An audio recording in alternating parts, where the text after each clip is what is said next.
Well, suppose you tell me why you came here. Nobody listens anymore. I can't talk to the walls because they're yelling at me. I can't talk to my wife. She listens to the walls.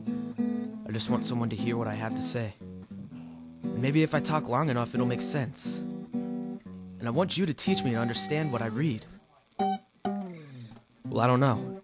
We have everything we need to be happy, but we aren't. Something's missing. I looked around. The only thing I positively knew was gone was the books I'd burned up in 10 or 12 years. So I thought books might help. You're a hopeless romantic. It's not books you need. It's some of the things that were once in books.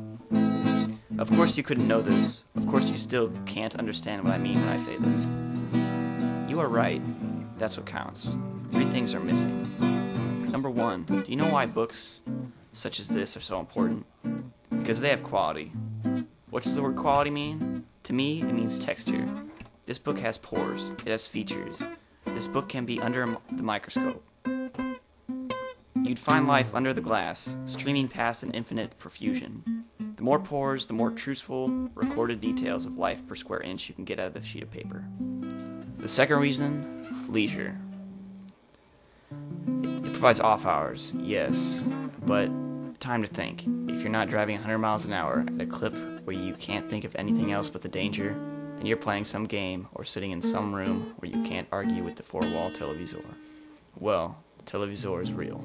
It is immediate. It has dimension. It tells you what to think and blasts it in. It must be right. It seems so right.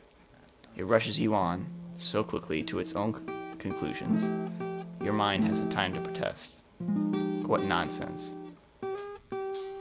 If only the third necessary thing could be given to us. Number 1, as I said, quality of information. Number 2, leisure to digest it. And number 3, the right to carry out actions based on what we learned from the interaction of the first 2. And I hardly think of a very old man and a fireman turned sour could do much this late in the game. I can get books. You're running a risk. That's the good part of dying. When you have nothing to lose, you run any risk you want. There, you've said an interesting thing, without having read it. Are things like that in books? But it came off the top of my mind. All the better. You didn't fancy it up for me or anyone, even yourself. I thought that if it turned out that books were worthwhile, we might get a press and bring the books back into this world.